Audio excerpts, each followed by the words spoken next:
So, like, my question is, where was the scouting? Where was the research? Who told you that this was okay? Because this makes less sense than Bill banning the Patriots from the facilities. Honestly, I was gonna say that, but like my thing was more so you helped them do this, but you ain't gonna allow them on the field. You ain't gonna allow them in your facilities. Like, what's up? They can't look at the practices. They can't look at the Like, players.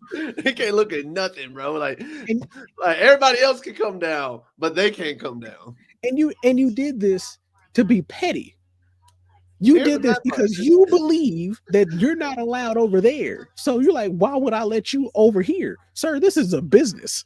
Here's my thing. Hey, Bill, I got a question for you, just real quick. Did you ever go talk to him? Did you ever go up to the door and the same way you made that walk of shame? Did you ever make the walk back to Foxborough and just ask? Did you pull a Jamal Adams in New York? Did you walk up to the door and try to scan your badge and it said you can't get in? Here's the bad part. That probably is what happened. And that's why he's like, oh, they hate me.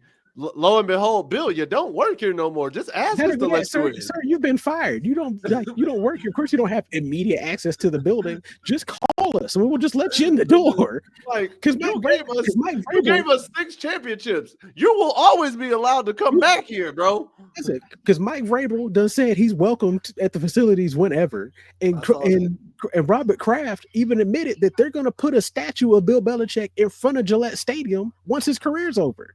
Yeah, so they're probably gonna put him and Brady's right beside each other. That's what I'm saying. Why do you believe somebody that's going to put a statue of you at their stadium doesn't want you in the building? Unless I get Bill, you and Robert Kraft have whatever thing that you got going on, but come on, bro. Let's be real. Let's be real and honest. Bill Belichick and Tom Brady in the area of New England, bro. The Patriots as a legacy as a whole. The only way you will not be allowed into that facility is if you get caught doing something so illegal on like R. Kelly, P. Diddy, Bill Cosby, like Jeffrey, you know who. You got to get caught on something of that magnitude for the Patriots to be. You got to be on steam levels. You got to be on steam probably levels. Get you banned from the facilities. Another thing that probably get you banned from the facilities is if you come out the side of your neck and say that Kraft is on some kind of list somewhere. That's another thing. You have to be the most disrespectful individual to Robert Kraft that you could ever have been up until this point for you not to be allowed in that building. Nah, you know what? Robert Kraft would probably tell his workers like, "Hey, don't let this man in here," and the staff be like, "But it's Bill though." Nah, I know what it is, and this will fit perfectly. If Bill end up with Robert Kraft's granddaughter, he ain't coming back. Oh, definitely not. If he leave Jordan, end up with Kraft's granddaughter, oh yeah, that man ain't never getting allowed back in there. Because think about it, because Kraft gonna have to see him every holiday. You don't want to see him at work either. I'm already seeing you at my house. I don't want you. I don't know. Thanksgiving, Christmas, no, sir. And not only that, his granddaughter, Granddad, I'm bringing my boyfriend over. Oh, thanks, sweetie. Who is it? Hello, Robert. It's me, Robert. Hello, Robert. It's like, oh, Bill. It's me, the check. The check. The check. Oh, God, no. Oh, no. That would be gross. Ew. I swear to God, if all of a sudden within a year, I hear Bill and Jordan file for a trademark called the check. Not even that. I'll send you $10. I'll cash app you $10 on this pod. Listen, if that comes up, if you ever see the check, I would hope to see a news report later of Robert Kraft being arrested, because he's done went over the edge. He's done gone off. It's done. Because even Bill said himself, it is clear that I am not welcome around their facility, and so they're not welcome at ours. Pretty simple. To which Vrabel responded with, "You're welcome that's here, an dog." individual choice. We'll cross that bridge when we start looking at players. We're going to focus on our football team. I think that's their prerogative to make the decision they feel like are best for them. I think we'll have to find other ways to get the information for any players we want to look at North Carolina. Here's the biggest problem, though. The check. So here's the biggest problem with the checks decision is so according to Sports Illustrated's Albert Breer, he says it's not just affecting the Patriots, it's more extreme with the Patriots, but for scouts of other 32 of the other 31 teams, you're only allowed to talk to one person when you go there, and that's Francis Jourdain, who is a scout for the Patriots all the way back during the first iteration of the dynasty. So they're basically closed their ranks off. He also goes on to say that here's what one AFC scouting director said to me regarding to this. He said, nobody is mad about UNC being a crappy visit. They don't have the players and they aren't talented. The only people who are going to suffer are the senior UNC seniors who may be late round guys or undrafted free agents. When you don't have ample background on guys that are late round UDFA players, we just move on to the next guy with a similar skill set that we know more about. So basically, all of this really just brought up the speculation that it's just confirming to everybody on the outside in the scouting community that UNC doesn't have good enough talent on it to even be looked at. That's what it seems like, is that he's just doubling down and confirming to everyone else outside of UNC is the team's not good. I know they're not good. So why am I going to show them off to NFL scouts when they're not worthy of being NFL recruited? And I think I think this was one of the dumbest moves he's made all since the spring. This is dumb. Who, Bill or the scout saying that? I say at the end of the day, the scout can only say what he's seen. The last two games, would you say that we had good talent to look at? Oh no, if he's talking about just the last two games, no. I was more so thinking about the players that we do have in the NFL that were drafted and things of that. No, he's talking about this current team though. So you can get players that are that good, but when you have it relegated to you only talk to one person when you go on the visit. From another thing that I saw, they only get to see 3 periods of a whole practice. They don't even get to see the whole practices. So they only get like 1 or 2 little segments and then they got to go. And then on top of this, you just flat out banned a whole team from coming to the practices and scouting your players.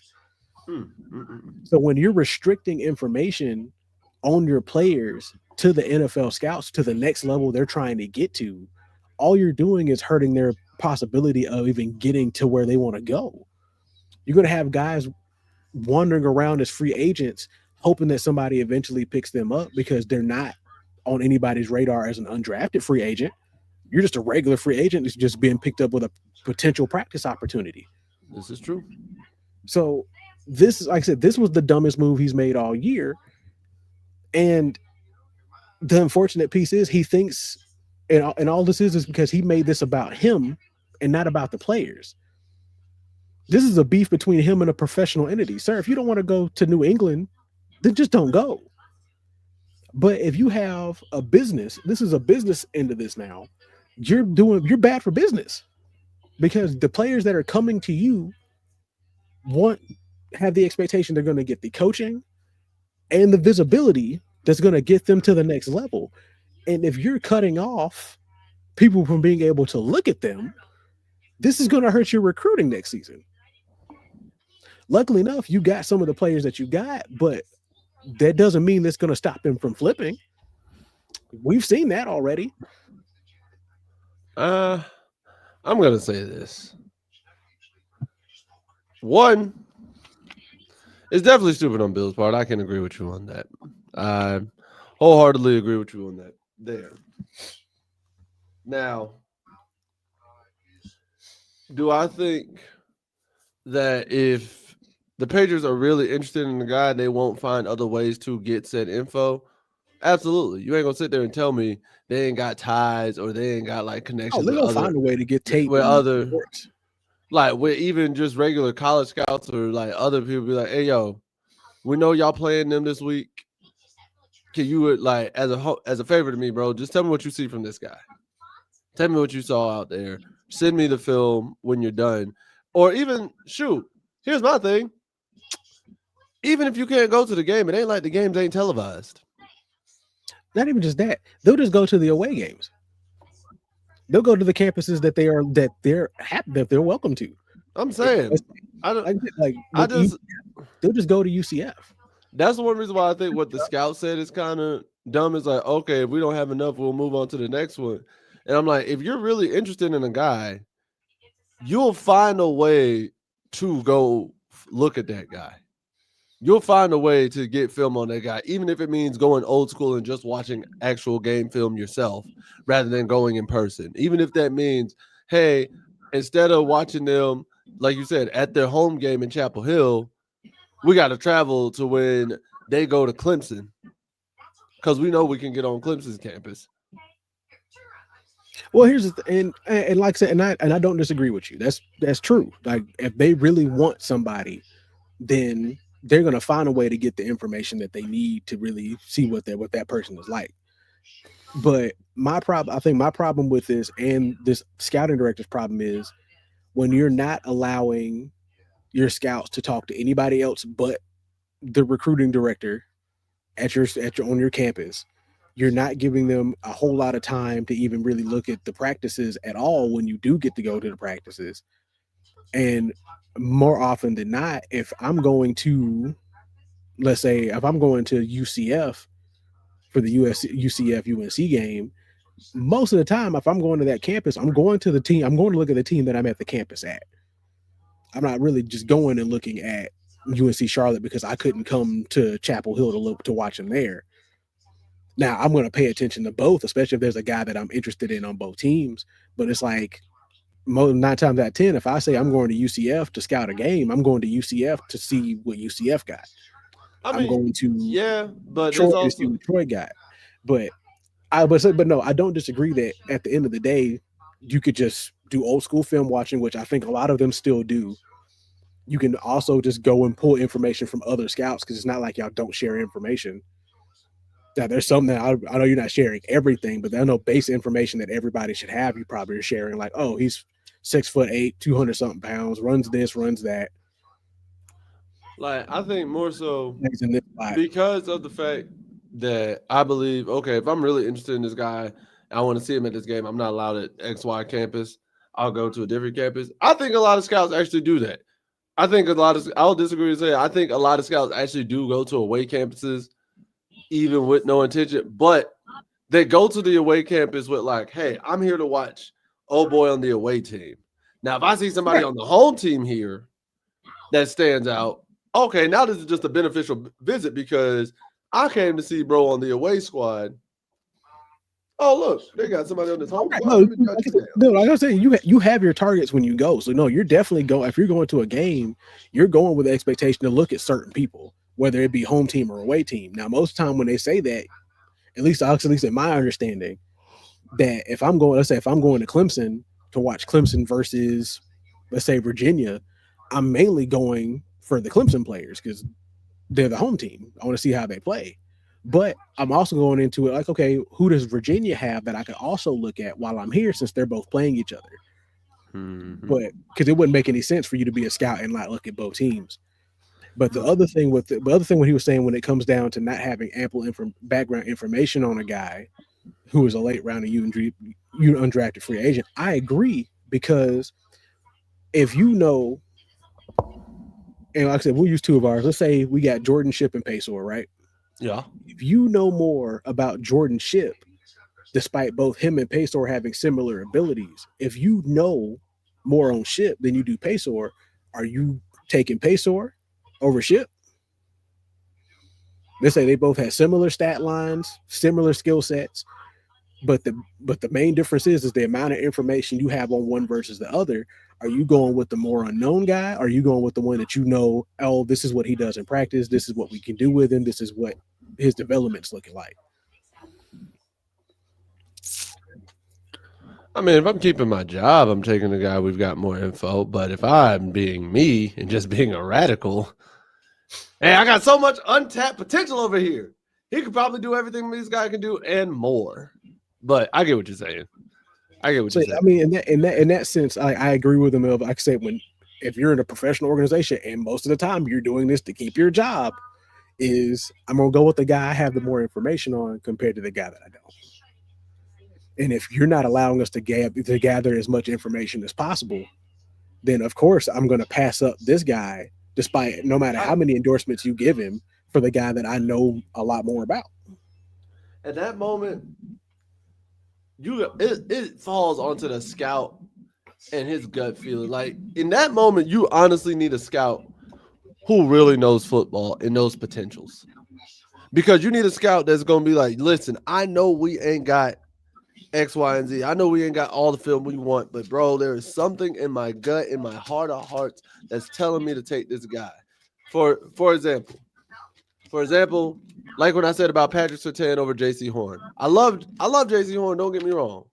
But you remember years ago, I was screaming from the heavens during that draft, Carolina, take Patrick Surtain. Take Yeah. him. My gut of guts was like, I've seen this boy play. Like, just take his man. You've been And screaming that. You've screamed that about players before, and they've turned here's out to be here's great. my thing, and here's my thing with that. So I also can't say I can't say that's on the scouts though, because a scout can say this is who I think we should get based off of this is my gut feeling. I watched him do this, watch him do this. I think he's going to be a great asset. But when it comes down to the coaching staff and general manager, if you can't make a strong enough argument, they're not going to pick him either. Because the scouts don't pick the players; the scouts just bring them to the table. But that's where I say it does fall on the scouts because they're the subject matter expert of scouting this player. They are the expert in looking at recruits and making the best advice and best decisions and best like options for the coaches and the general managers and the front office to make. Now you're right. You got to make a good argument for them because if you can't present the argument well enough, like it ain't gonna work. Like you got to be able to be a good presenter and be like, hey, present your case, state your facts, show your work. But the scouts at the end of the day are the subject matter experts. And are you one a trusted source of being this expert? Two, are you willing to speak? Do you really know football and do you really to give your heart into being like, listen, we may not have all the tape, but I've been scouting and watching players all my life. And something is telling me this is the guy we need to take. And I will put everything I got on that. Or I know, like, it sounds crazy. I know we have more film on other people, but that's the guy right there. And once you have those two things, then that third thing, like you pointed out, is being able to present that to the coaches to where they see the vision that you see. Because you can have the instinct of football, you can have the expertise of being a scout for so many years. But if you cannot articulate that to the coaches to see the vision that you're seeing, boom, you're done. So that's why I say it's on the scout. I mean, I get that, but but the other dark side to that is your job's on the line. This gut feeling could be the main difference between either you keeping your job or losing it for the rest of your day or That's the losing it. entire NFL. That's the This is entire. true. That's But that's that's but that's it. That's that's every but that's position what in I'm the saying. NFL. That's what I'm saying. But that's what I'm saying though.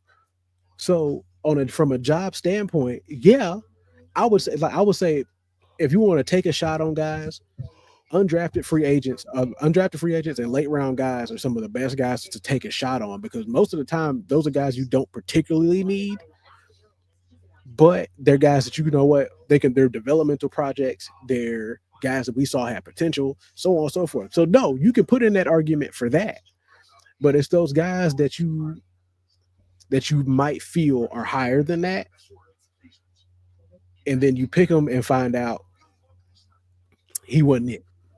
I get, I get that because I get that, and I have like, for examples, two kind of that support my thought process, but two that do support the dark side process that you're talking about. And for example, Reggie Wayne, Division 3, Holy Trinity, picked as low as he was, became the second best receiver Peyton Manning ever had while playing with the Colts. Can't deny that.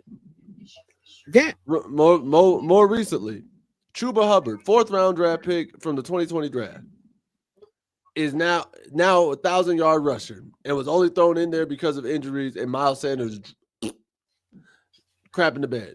But now is considered, honestly, I ain't gonna say like top 10, but I'd say like a top 20 running back in the league when he has a good line. And the same argument can be made for, like I said, the guys that we thought real high of. Jimmy Clausen, Carolina thought real high of him. So I can do you one better. I can do you one better. Will Levis. Big facts.